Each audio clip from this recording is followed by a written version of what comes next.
जय जिनेन्द्र, जय श्री महाकाल। हमने आगे की वीडियो में देखा था भद्रा काल।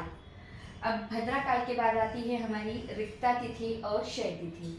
रिक्ता तिथि में भी कोई शुभ कार्य नहीं किया जाता और क्षय तिथि में भी कोई भी शुभ कार्य नहीं किया जाता।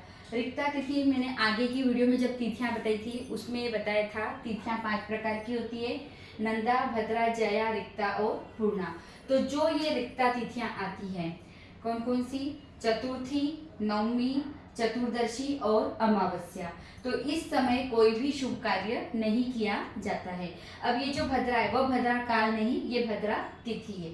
तो इसमें जो भद्रा काल अलग होता है और भद्रा तिथि अलग होती है। तो आप फिर समझ लीजिए, रिक्ता तिथि यानी 4, चतुर्थी, नवमी, चतुर्दशी और अमावस्या जब भी रहेगी तब हम कोई भी शुभ कार्य करना वर्जित है, यह शास्त्र मान्यता के अनुसार। तो ये हो गई आपकी रिक्ता तिथि। अब है क्षय तिथि। क्षय तिथि मतलब किसी तिथि का क्षय होना। क्षय तिथि का मतलब क्या होता है? किसी भी तिथि का क्षय होना। मान लो कोई तिथि, ये मान लो द्वितीया हो या सप्तमी। सप्तमी तिथि मान लो कि क्षय तिथि का मतलब पहले होता क्या है? क्षय तिथि अर्थात ऐसी तिथि जो एक भी जब लगती है और जब पूर्ण होती है उस समय वह सूर्योदय के समय नहीं देखी जाए तो उसे क्षय तिथि कहा जाता है। इसे मैं आपको उदाहरण से समझा देती हूँ। मान लो आपकी है दसवीं तिथि आपकी लगी, आपका सूर्योदय का समय मान लो 6 बजे है।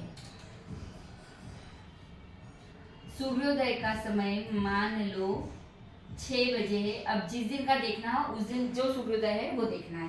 सूर्योदय का समय है 6 बजे और तिथि है हमारी दसवीं। ये मैं उदाहरण बता रही हूँ, सभी तिथि पे लागू होगा। तो क्षय तिथि किसे कहते हैं पहले तो ये समझ लो। अब ये दसवीं तिथि लगी कितनी बजे? 7 बजे। यानी सूर्योदय हो गया उसके बाद लगी, 7 बजे लगी और वह दूसरे दिन मतलब अगले दिन जब यह पूर्ण हुई। कब हो गई? सुबह 5 बजे ही यह पूर्ण हो गई। 7 बजे यह तिथि लगी और 5 बजे या ये मान लो कि 5:45 पर यह तिथि पूर्ण हो गई और सूर्योदय का समय क्या है हमारा? 6 बजे। तो 7 बजे यह तिथि लगी और 5:45 पर पूर्ण हो गई। अर्थात यह लगते हुए भी सूर्योदय नहीं देख पाए और जब समाप्त हुई तब भी यह सूर्योदय नहीं देख पाई। तो इस दसवीं तिथि को क्या बोलेंगे?